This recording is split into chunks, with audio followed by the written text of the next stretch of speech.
Relax muna. Pagkatanggalin yung kamay, stretch ang paa, talon-talon, jumping jack,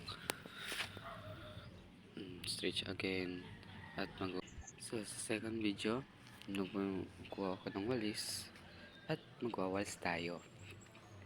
Yun lang ginagawa ko tuwing umaga or tuwing hapon sa bahay namin. Pwede na ako maging tupad. Char! Sa next video naman ay mag-iigip tayo ng tubig. So, ito na nga. Kukuha na at iigip na naman ang bata. So, umigip na naman ako papunta sa saan ilalagay ng tubig.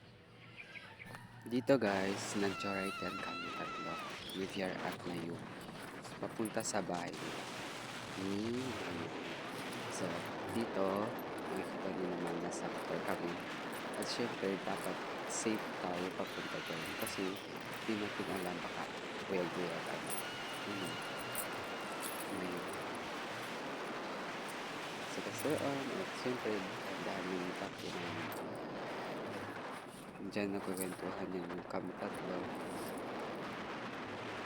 Habang nasa motor. Dito din, continue yun sa video namin. Sa motor kami. Hey! Super tawa ko dyan kasi nakakatawa talaga si Ray.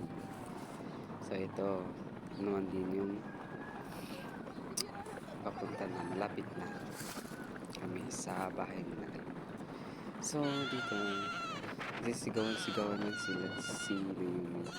Kasi nga, kinukuha namin yung atensyon ng mga tao dyan. Buti nga, tao lang yung kinukuha ng atensyon. Pa dyan wala, walang atensyon. Kulang sa atensyon. Char! Ito naman, yung pangalawang araw na may pasok na kami.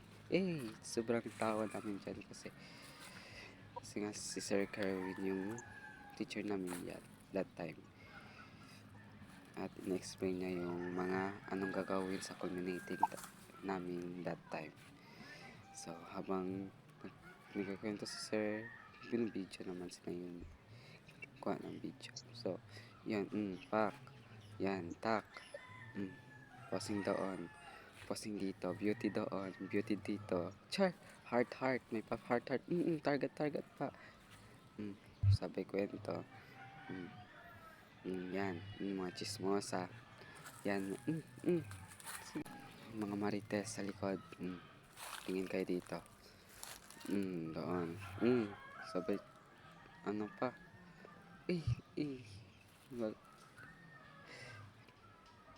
Tawa ng tawa. Yun. Yun ang buhay naming estudyante.